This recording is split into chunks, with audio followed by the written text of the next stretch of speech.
আসসালামু আলাইকুম।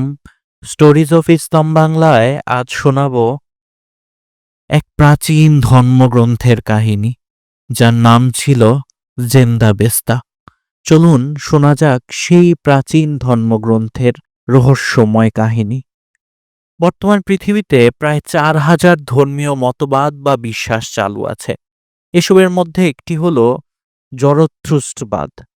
প্রায় ৪,০০০ বছর পূর্বে তৎকালীন পারস্য বা বর্তমানে ইরানে উদ্ভব হওয়া এই ধর্মকে পৃথিবীর অন্যতম প্রাচীন একেশ্বরবাদী ধর্ম হিসেবে গণ্য করা হয়। অতি প্রাচীন এই ইরানীয় ধর্মের প্রবর্তন ছিলেন জরথ্রুস্ট। তাদের ধর্মগ্রন্থ জেন্দাবেস্তা বা আবেস্তা নামে পরিচিত। খ্রিস্টপূর্ব ১৫০০ অব্দ থেকে খ্রিস্টপূর্ব ১,০০০ অব্দের মাঝামাঝি সময়ে এই ধর্মের প্রবক্তা জরথ্রুস্টের মুখনিঃসৃত বাণীসমূহ বংশ পরম্পরা ও ঐতিহ্যগতভাবে কেতাবে লিপিবদ্ধ হয়ে তা রূপ নিয়েছে জেন্দাবেস্তায়। জেন্দাবেস্তার মৌলিক প্রার্থনা এবং স্তবগান রচিত হয়েছে আবেস্তা ভাষায়। সাসানীয় সাম্রাজ্যের আগ পর্যন্ত, অর্থাৎ ২৪৪ খ্রিস্টাব্দ থেকে ৬৫১ খ্রিস্টাব্দ পর্যন্ত এই সাম্রাজ্য প্রতিষ্ঠিত ছিল। তার আগ পর্যন্ত এই ভাষা মৌখিকভাবে সংরক্ষিত থাকে। সাসানীয় সাম্রাজ্যের আমলে আরামীয় লিপির উপর ভিত্তি করে আবেস্তা ভাষার জন্য তৈরি করা হয় নিজস্ব বর্ণমালা। বর্তমানে এটি একটি অধুনা লুপ্তপ্রায় ভাষা। জরথ্রুস্টীয় প্রথা অনুযায়ী সর্বজ্ঞানী দেবতা অহুর মাজদা জরথ্রুস্টের নিকট দিব্যজ্ঞান প্রকাশ করেছিলেন। জরথ্রুষ্ট তা পাঠ করে শুনিয়েছিলেন সম্রাট বিশতাসপারকে। সেই শ্লোকসমূহ মোট ২১খানা বইয়ে লিপিবদ্ধ করা হয়েছে, যা নাস্ত নামে পরিচিত।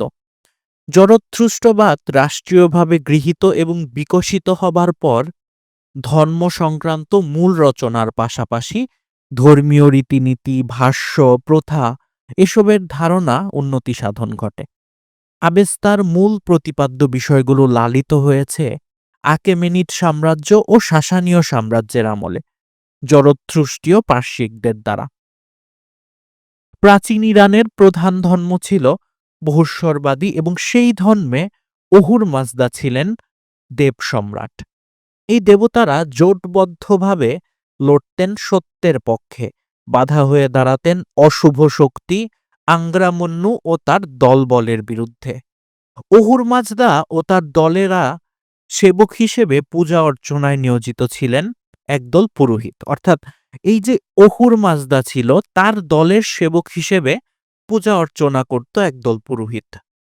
সম্ভবত খ্রিস্টপূর্ব ১৫০০ অব্দ থেকে খ্রিস্টপূর্ব ১,০০০ অব্দের মাঝামাঝি সময়ে জরথ্রুস্ট নামে এক পুরোহিত অহুর মাজদা থেকে দিব্যজ্ঞান প্রাপ্ত হয়। অহুর মাজদা তাকে দর্শন দেয় এক নদীর তীরে। ঐশ্বরিক সেই সত্তা নিজেকে পরিচয় দিয়েছিল বহু মানাস, অর্থাৎ সৎ উদ্দেশ্য নামে। সে জরথ্রুষ্টকে জানিয়েছিল প্রকৃত ঈশ্বর একজনই, তিনি হলেন অহুর মাজদা। তার থেকে প্রাপ্ত দৈববাণীসমূহ মানুষের মধ্যে প্রচার করার দায়িত্ব দেয়া হয়েছিল জরাথ্রুস্টকে। জরাথ্রুস্টের সেই ধর্মীয় বাণী প্রচারের প্রচেষ্টা শুরুতে কেউ ভালো নজরে দেখেনি। একসময় জীবননাশের হুমকি পাওয়ায় সে নিজ গৃহ ত্যাগ করে হাজির হয় সম্রাট বিশতাসপার রাজদরবারে। প্রথমে সম্রাট নয়, ধর্মমতের জন্য তাকে বন্দী করলেও, প্রথমে সম্রাট বিশতাসপার এই নতুন ধর্মমতের জন্য তাকে বন্দী করে, কিন্তু রাজার প্রিয় ঘোড়াকে সুস্থ করে দেয় এই জরাথ্রুস্ট, এবং সেই ঘোড়াকে সুস্থ করে দিলে জরাথ্রুস্টের প্রতি সদয় হয় সম্রাট বিশতাসপার। একসময় জরাথ্রুষ্টীয় ধর্মে ধর্মান্তরিত হন সম্রাট। এরপর সম্রাটের পৃষ্ঠপোষকতায় রাজ্য জুড়ে শুরু হয় এই ধর্মের প্রচার ও প্রসার। আবেস্তার প্রাচীনতম অধ্যায়ের নাম হল গাথা। মনে করা হয় অহুর মাজদার প্রশংসা সংবলিত এই স্তুতিসমূহ রচিত হয়েছিল স্বয়ং জরাথ্রুস্টের দ্বারা। এই অংশে সঠিক ও সুপথে জীবন পরিচালনার রাস্তা দেখানোর জন্য অহুর মাজদার নিকট মিনতি করা হয়েছে। কিংবদন্তি অনুসারে এই স্তবগানগুলো রচনা করা হয়েছিল সম্রাট বিস্তাসপারের আদেশে, যদিও এর কোনো মজবুত ঐতিহাসিক প্রমাণ নেই। এই ধর্ম রাষ্ট্রীয়ভাবে গৃহীত হয়েছিল একেমেনিড সাম্রাজ্যকালে, সম্ভবত সম্রাট প্রথম দারিউসের আমলে। সাইরাস দ্য গ্রেটের আমলে বিভিন্ন নথিতে অহুর মাজদার উল্লেখ পাওয়া গেলেও তখন বহুস্বরবাদী বিশ্বাস চালু ছিল। কথিত আছে আর্কেমেনিডরা আবেস্তার একটি সংস্করণ রচনা করেছিল, যা খ্রিস্টপূর্ব ৩৩০ অব্দে আলেকজান্ডার দ্য গ্রেটের অভিযানে পার্সিপোলিস পুড়িয়ে দেওয়ার সময় ধ্বংস হয়ে যায়, যদিও বর্তমানে বহু পণ্ডিত সে বিষয়কে অস্বীকার করে থাকে। হেলেনিস্টিক সেলুলিড সাম্রাজ্যের দ্বারা আর্কেমেনিড সাম্রাজ্য প্রতিস্থাপিত হলে শুধুমাত্র উচ্চ শ্রেণীর গ্রিকরা ছাড়া মোটামুটি বাকি সবার মাঝে জরথ্রুষ্টীয় ধর্মের অনুশীলন অব্যাহত ছিল। এরপর ক্ষমতার গদিতে পার্থীয় সাম্রাজ্য আসীন হলে তাদের উচ্চশ্রেণীয় গ্রহণ করে জরথ্রুষ্টীয় মতবাদ। জানা যায় সে সময় আবেস্তার একটি সংস্করণ রচিত হয়েছিল। একেমেনিড সাম্রাজ্যের পতনের সাথে সাথে সেটিও হারিয়ে যায়। আধুনিক যুগের বহু ইতিহাসবিদ সেই দাবিকেও প্রত্যাখ্যান করেছেন। প্রাচীনকালে আবেস্তা রচনার স্বর্ণযুগ ছিল সাসানীয় সাম্রাজ্য। সাসানীয় সাম্রাজ্যের প্রতিষ্ঠাতা প্রথম আর্দাশির, যার রাজত্বকাল ছিল ২২৪ খ্রিস্টাব্দ থেকে ২৪০ খ্রিস্টাব্দ, সেই প্রথম আর্দাশির জরথ্রুষ্টীয় পুরোহিতদের রাজদরবারে তলব করে আবৃত্তি করিয়েছিলেন সেই স্তুতিগাথা, যাতে তা লিপিবদ্ধ করে রাখা যায়। মৌখিক ধর্মীয় জ্ঞান তখন রূপ নিয়েছিল লিখিত রূপে। প্রথম আর্দাশিরের পুত্র প্রথম সাপুর, যার রাজত্বকাল ছিল ২৪০ থেকে ২৭০ খ্রিস্টাব্দ, এই কাজ চলমান রাখেন। এরপর দ্বিতীয় সাপুর এবং প্রথম খসরুর শাসনামলে গিয়ে শেষ হয় লিপিবদ্ধকরণের এই মহাকর্ম। আবেস্তা ও বৈদিক সাহিত্যের মাঝে সাদৃশ্য। গবেষকদের ধারণা অনুযায়ী ঋগ্বেদ এবং আবেস্তার লেখক পূর্বপুরুষ একই ছিলেন এবং তারা ছিলেন প্রোটো ইন্দো ইরানীয়। তবে ঋগ্বেদ এবং আবেস্তা রচনার বহু পূর্বেই তারা পৃথক হয়েছিলেন। প্রোটো ইন্দো ইরানীয়দের আদি বাসভূমি ছিল উত্তর পশ্চিম ইরান ও আনাতোলিয়ার পূর্বাংশ। আদি তাম্রযুগে তাদের কয়েকটি গোষ্ঠী ভারতে প্রবেশ করে এবং এরাই ছিলেন ঋগ্বেদ রচনার পূর্বপুরুষ ভারতীয় আর্য, যাদেরকে বলা হয় ইন্দো আরিয়ানস। প্রখ্যাত ইতিহাসবিদ রমিলা থাপারের মতে ইন্দো ইউরোপীয় ভাষাভাষীদের আবাসস্থল ছিল মধ্য এশিয়া এবং ধীরে ধীরে বহু শতাব্দী ধরে তারা চারণভূমির সন্ধানে চারদিকে ছড়িয়ে পড়ে। তার মতে এই মধ্য এশিয়ার অধিবাসীরাই ইরানে আবেস্তা এবং ভারতে ঋগ্বেদ রচনা করেছেন। পার্শ্বিক ভাষা সম্পর্কের দিক থেকে উত্তর ভারতের ভাষার খুব কাছাকাছি। দুই অঞ্চলের ভাষাই ব্যুৎপত্তিগতভাবে ইন্দো আর্য ভাষাগোষ্ঠীভুক্ত। ইন্দ্র, মিত্র, বরুণ, দেব, নাসত্য শব্দগুলোর উল্লেখ রয়েছে আবেস্তায়। সনাতন ধর্মের অসুরী আবেস্তায় বর্ণিত অহুর, তবে ইন্দ্রকে আবেস্তায় খলনায়ক হিসেবে আখ্যায়িত করা হয়েছে, আর অসুর বা অহুর পেয়েছে সর্বোচ্চ সম্মানিত স্থান। আচার অনুষ্ঠানের ক্ষেত্রেও উপনয়ন, সোমপানীয় পান এসবের ক্ষেত্রে দুই ধর্মে যথেষ্ট মিল লক্ষ্য করা যায়। আবেস্তা আবেস্তার সর্বাধিক গুরুত্বপূর্ণ অংশের নাম গাথা। এগুলো হলো ব্যক্তিগত প্রশংসা স্তুতি, যা প্রার্থনা নিবেদন এবং উপাসনা, আরাধনা ইত্যাদির সমন্বয়ে গঠিত। দৈনন্দিন জীবন পরিচালনার জন্য কিভাবে জরথ্রুষ্টীয় রীতিনীতি পালন করতে হয় গাথা সে সম্পর্কে নির্দেশনা প্রচার করে থাকে। গাথার সাথে অন্যান্য গুরুত্বপূর্ণ ধর্মীয় নির্দেশনা পুস্তকগুলো হল জেন্দ, বেন্দিদাদ ইত্যাদি। জসলো গাথা জসলো বা ভক্তি হল জরথ্রুষ্টীয় ধর্মের আরাধনা, যা আবার কতগুলো গাথা অংশে বিভক্ত। এগুলোর উদ্দেশ্য হল অহুর মাজদার মহিমাকে কেন্দ্র করে নিজ মনকে আলোর দিকে ধাবিত করা। জসলো গাথা মূলত 5 ভাগে বিভক্ত: অহুনা বৈতি গাথা, উষতা বৈতি গাথা, স্পেন্তা মনুষ্য গাথা, বহুক্ষত্র গাথা, বহিষতৈষী গাথা।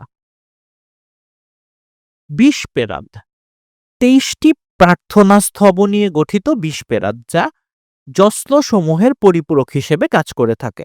মূলত বিষপেরাদ হল একটি জরথ্রুষ্টীয় ধর্মানুষ্ঠান যেখানে এই প্রার্থনা সমূহ পাঠ করা হয়, তবে জশকে বাদ দিয়ে আলাদাভাবে বিষপেরাদের প্রার্থনা বাক্য পাঠের কোনো উপায় নেই। জষ্ট জষ্ট হল 21টি স্তব সংবলিত বর্ণনা, যা পরলৌকিক এবং পবিত্র উপাদান জল এবং অগ্নিকে নির্দেশ করে। প্রাচীন ধর্মীয় রীতি সংস্কার করার সময় জরথ্রুষ্ট জনপ্রিয় কিছু দেবদেবীকে এই ধর্মে স্থান দিয়েছিলেন, যেমন অনহিতা বা জল, উর্বরতা, স্বাস্থ্য এবং জ্ঞানের দেবী যাকে বলা হয়, এবং মিত্র যাকে সূর্যোদয়, চুক্তির দেবতা ইত্যাদি বলা হয়। যদিও বর্তমানে শুধু অহুর মাজদাকে সর্বশক্তিমান হিসেবে বিবেচনা করা হয়, তারপরেও কেউ অনহিতার নিকট সন্তান লাভের মানত করলে তা অহুর মাজদার নিকটই মানত করার সমতুল্য, কারণ এখানে দেবী অনহিতা শুধুমাত্র একজন মাধ্যম হিসেবে কাজ করে থাকে বলে বিশ্বাস করে। এই সকল প্রার্থনার রীতি লিপিবদ্ধ করা আছে জষ্ট খণ্ডে। বেন্দিদাদ সর্বমোট 22টি খণ্ড নিয়ে বেন্দিদাদ গঠিত।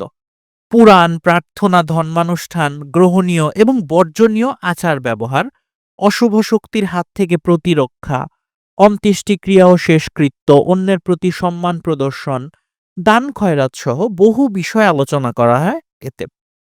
একজন আদর্শ জরথ্রুষ্টীয় হিসেবে কিভাবে জীবনযাপন করতে হবে সে বিষয়েও দিক নির্দেশনা পাওয়া যায় বেন্দিদাদে। বেন্দিদাদ নিয়ে জরথ্রুষ্টীয়রা দুই ভাগে বিভক্ত। এক দলের কাছে এটি প্রত্যাখ্যাত হলেও আরেক দল তা সাদরে গ্রহণ করেছে। তবে এই বেন্দিদাদে লিপিবদ্ধ আছে সুপ্রাচীন কিছু জরথ্রুষ্টীয় কাহিনী, যা খ্রিস্টপূর্ব 8ম সহস্রাব্দের বলে ধারণা করা হয়। সৃষ্টি পুরাণ, মহাপ্লাবনের আখ্যান ইত্যাদির বর্ণনা আছে এই অংশে। পুনরুদ্ধার 651 খ্রিস্টাব্দে মুসলিমদের পারস্য বিজয় পতন ঘটায় সাসানীয় সাম্রাজ্যের। এই বিজয়ে পারস্যে ক্রমশ ম্লান হয়ে আসে জরথ্রুষ্টীয় ধর্মের প্রভাব এবং ইসলামের আলোয় আলোকিত হতে থাকে সমগ্র পারস্য। এরপর পার্শ্বিকদের একটি অংশ পালিয়ে যায় ভারতে, আরেক দল থেকে যায় নিজ মাতৃভূমিতেই। জরথ্রুষ্টীয়দের গ্রন্থাগার পুড়িয়ে দেওয়ার পাশাপাশি তাদের মন্দিরগুলো ধ্বংস করা হয়, ফলে হারিয়ে যায় আবেস্তার ধর্মীয় প্রভাব। অষ্টম থেকে 10ম শতাব্দীর মাঝে অনেক পার্সি পালিয়ে আসে ভারতে, সাথে করে নিয়ে আসে তাদের ধর্ম, সংস্কৃতি ও ধর্মগ্রন্থ। ভারতীয় ওই পার্সিদের বর্তমান বংশধর হল শিল্পপতি টাটা ও গোদরেজ ফ্যামিলি, ফিল্ড মার্শাল শ্যাম মানেকশ, পরমাণু বিজ্ঞানী হোমি জাহাঙ্গীর ভাবা, রাজনীতিবিদ ফিরোজ গান্ধী, অভিনেতা বোমান ইরানি, প্রযোজক রনি শুক্রভালা, জন আব্রাহাম, ফারহান আক্তার, ফারাহ খান, জিম শরফ, আফতান শিবদাসারানী এরা।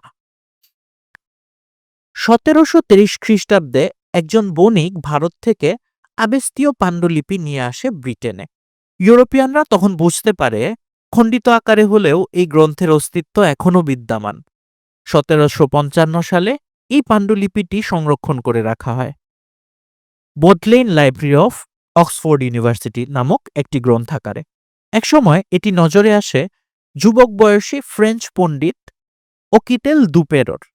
আবেস্তা পুনরুদ্ধারে তিনি তার মহাকাব্যিক যাত্রা করেন ভারতের উদ্দেশ্যে এবং 1762 সালে ফ্রান্সে ফিরে আসেন 180খানা আবেস্তীয় পাণ্ডুলিপি নিয়ে। এরপর তার হাত ধরেই শুরু হয় এর অনুবাদ কর্ম। প্রিয় ভাইয়েরা, আপনাদের মনে প্রশ্ন আসতে পারে, স্টোরিজ অফ ইসলাম চ্যানেলে আমরা কেন এইসব পৌত্তলিকদের ধর্মগ্রন্থ এবং এদের ধর্ম নিয়ে আলোচনা করি? এর একটি কারণ হচ্ছে আমরা এগুলোর মাধ্যমে কয়েকটা জিনিস জানতে পারি। প্রথমত আমরা জানতে পারি যে বেশিরভাগ পৌত্তলিক ধর্মই কিন্তু শুরুতে ছিল মুসলিম, অর্থাৎ আমরা তো আদমের বংশধর, এরপরে নূহের বংশধর, কিন্তু শয়তানের প্ররোচনার মাধ্যমে মানুষ আস্তে আস্তে পৌত্তলিকতার দিকে কিভাবে গিয়েছে এদের কাহিনীগুলো জানলে হয়তো আমরা সেগুলো জানতে পারবো, বুঝতে পারবো, উপলব্ধি করতে পারবো এবং এগুলো থেকে, শয়তানের প্ররোচনা থেকে নিজেদেরকে বাঁচিয়ে রাখতে হবে কিভাবে সেটি সম্পর্কে কিছুটা হলেও উপলব্ধি আমাদের মধ্যে আসবে। আরেকটা বিষয় কি, অনেক সময় এমন অনেক ধর্মগ্রন্থ আছে বা এমন অনেক ধর্ম আছে বলে আমি বিশ্বাস করি, যারা আসলে মুসলিম ছিল এবং যারা অনেক দেবদেবতার কথা বলছে, এদের মধ্যে হয়তো অনেক নবী রাসূল ছিলেন যাদেরকে আল্লাহ পাঠিয়েছিলেন। কিন্তু কালের বিবর্তনে এবং শয়তানের প্ররোচনায় সেই দেবদেবতা মানে এই দেবদেবতার ধারণাটা তাদের মধ্যে চলে এসেছে সেই নবী রাসূলদের থেকে। সেই নবী রাসূলদের কাহিনীগুলোকেই তারা দেবদেবতার কাহিনী বলে অতিরঞ্জিত করে মানুষকে শোনাচ্ছে এবং ধর্মগ্রন্থ হিসেবে নিয়েছে বা ধর্ম হিসেবে নিয়েছে। এই বিষয়গুলো উপলব্ধির জন্যই আমরা বিভিন্ন ধর্ম এবং ধর্মগ্রন্থ নিয়ে ভিডিও বানিয়ে থাকি। আশা করি আপনারা ভিডিওগুলো দেখবেন এবং উপলব্ধি করার চেষ্টা করবেন এবং ইসলামের ছায়াতলে আসবার চেষ্টা করবেন অবশ্যই। যারা মুসলিম আছেন তারা তো অবশ্যই, যারা মুসলিম নন তাদেরকেও আল্লাহ সঠিক বুঝ দান করুন, সঠিক পথের দিশা দিন, সেই দোয়া আমরা করতে পারি। কারণ এক আল্লাহ ছাড়া আমাদেরকে আর কেউ সৃষ্টি করেননি এবং আল্লাহ ছাড়া আর কোনো উপাস্য নেই। লা ইলাহা ইল্লাল্লাহু মুহাম্মাদুর রাসূলুল্লাহ। আল্লাহ ছাড়া আর কোনো সত্য ইলা নেই এবং নিশ্চয়ই হযরত মুহাম্মদ সাল্লাল্লাহু আলাইহি ওয়াসাল্লাম আল্লাহর বান্দা ও রাসূল। সুতরাং আমাদের এই এক আল্লাহর উপর বিশ্বাস করতে হবে। কোনোভাবেই শিরক করা যাবে না। আমরা যদি বিভিন্ন ধর্মগ্রন্থে বিশ্বাস করি বা বিভিন্ন দেব-দেবীতে বিশ্বাস করি, তাহলে কিন্তু আমরা শিরক করে ফেলছি। আল্লাহর সাথে আরেকজনকে আমরা তুলনা করছি বা শিরক করছি। সেটি কিন্তু করা যাবে না। আমাদের শুধুমাত্র এক আল্লাহকে বিশ্বাস করতে হবে এবং তার উপরেই ঈমান আনতে হবে এবং রাসূলের উপর, আল্লাহর প্রেরিত রাসূলকে বিশ্বাস করতে হবে, তার দেখানো পথে চলতে হবে। ঈমানের ভিত্তি কি, কি? আমাদের ঈমানের প্রধান ভিত্তি হচ্ছে ৫ টি। কালেমা অর্থাৎ এক আল্লাহয় বিশ্বাস করা, লা ইলাহা ইল্লাল্লাহু মুহাম্মাদুর রাসূলুল্লাহ এবং মুহাম্মাদুর রাসূলুল্লাহ তার সত্য রাসূল, সেটিতে বিশ্বাস করা। ২ নামাজ পড়া, ৩ রোজা রাখা, ৪ হজ করা সামর্থ্য হলে, ৫ সামর্থ্য হলে যাকাত দেয়া। এই ৫ টি হচ্ছে ইসলামের পিলার বা ভিত্তি। তো ধরুন আমরা একটা বিল্ডিং এর চিন্তা করি। এই যে আমরা ইদানিং ভূমিকম্প নিয়ে ভয় পাচ্ছি। ভূমিকম্প হলে সমস্ত পৃথিবীর অনেক ক্ষয়ক্ষতি হয়। যে প্রান্তেই হয়ে থাকুক আমরা ধারণা করছি, বা যদিও আল্লাহ আমাদের হেফাজতকারী, আমরা আশা করি ইনশাআল্লাহ আল্লাহ আমাদের রক্ষা করবে। তাও অনেক এক্সপার্টরা বলছে যে ভূমিকম্প হলে ঢাকায় অনেক বিল্ডিং ধসে পড়বে। তো এই বিল্ডিংগুলো কিসের উপর দাঁড়িয়ে থাকে? পিলারের উপর। ঠিক সেরকমভাবে আপনি যে একজন মুসলিম, আপনার এই মুসলিম পরিচয়টা কিসের উপর দাঁড়িয়ে থাকবে বা ইসলাম কিসের উপর দাঁড়িয়ে আছে? এই ৫ টা পিলারের উপর। ঈমান, নামাজ, রোজা, হজ, যাকাত। সুতরাং এই এই ৫ টার একটাও আমরা পরিত্যাগ করতে পারব না। ঈমান তো আমাদের অবশ্যই থাকতে হবে, আমরা শিরক করতে পারব না। এক আল্লাহয় বিশ্বাস করতে হবে এবং তার রসুলে বিশ্বাস করতে হবে। নামাজ পড়তে হবে ৫ ওয়াক্ত। রোজা রাখতে হবে। ফরজ রোজা, রমজান মাসের ফরজ রোজা অবশ্যই রাখতে হবে। আমরা অনেকে সামনে রোজা আসছে, ইনশাআল্লাহ আল্লাহ আমাদেরকে সেই রমজান মাস পর্যন্ত পৌঁছে দিন। আমাদের অনেক ভাইরা আছেন, বোনেরা আছেন যারা রোজা রাখেন না। বলেন খাবারের কষ্ট হয়, ছোটবেলা থেকে অভ্যাস করিনি। এগুলো খুব খারাপ অভ্যাস এবং এগুলো ফরজ। ফরজ ছেড়ে দেয়া মানে কত বড় গুনার কাজ আপনি করছেন একবার ভেবে দেখেছেন কি? আপনি নিজেকে জাহান্নামের দিকে নিয়ে যাচ্ছেন, প্রিয় ভাই। সুতরাং রোজা রাখতে হবে। আপনার একটা নির্দিষ্ট পরিমাণ সম্পদ হলে আপনাকে যাকাত দিতে হবে। আপনার হজ করার সামর্থ্য হওয়ার সাথে, সাথে হজ করতে হবে। আমরা অনেকে বলি মেয়ের বিয়ে দিব, এটা করব, ওইটা করব। এরকম করা যাবে না। সামর্থ্য হওয়ার সাথে, সাথে হজ করে ফেলতে হবে। এমনকি এটাও বলা হয় কারো যদি একটা দোকান থাকে এবং সে তার কাছে একটা নতুন দোকান দেওয়ার টাকা হয়, বা কারো যদি ২ টা দোকান থাকে, একটা দোকান দিয়ে যদি তার সংসার চলে যায়, ২য় দোকানটা বিক্রি করে হলেও তাকে হজ করে ফেলতে হবে। কারণ তার উপর হজ তখন ফরজ, তার সামর্থ্য আছে। নামাজ, রোজা, হজ, যাকাত এবং ঈমান। এই ইসলামের ৫ টা পিলারের উপর আমাদের আমল করতে হবে এবং এই ৫ টা পিলারের উপর আমাদের প্রতিষ্ঠিত থাকতে হবে। তাহলেই আমাদের ইসলাম মজবুত হবে, আমাদের ঈমান মজবুত হবে এবং মুসলিম হিসেবে আমাদের পরিচয়টা মজবুত হবে। যতক্ষণ পর্যন্ত এই পিলারগুলো মজবুত থাকবে, আমাদের এই যে মুসলিম হিসেবে আমি একটা বিল্ডিং এর মতো, আমি ততদিন দাঁড়িয়ে থাকবো। যখনই আমার যেকোনো একটা পিলার ভেঙে পড়বে, আমি কিন্তু ভাই ভেঙে পড়ব। সুতরাং এই ব্যাপারগুলো খেয়াল রাখতে হবে। আল্লাহ আমাদের সকল প্রকার শিরক থেকে বেঁচে থাকার তৌফিক দান করুন, কুফর থেকে বেঁচে থাকার তৌফিক দান করুন এবং ঈমানের পথে অবিচল থাকার তৌফিক দান করুন। আমিন। আসসালামু আলাইকুম। এবং প্লিজ আমাদের চ্যানেলটি সাবস্ক্রাইব করতে ভুলবেন না এবং প্রিয়জনের সাথে শেয়ার করে আমাদের ঘটনাগুলো পৌঁছে দিবেন ইনশাআল্লাহ। আসসালামু আলাইকুম।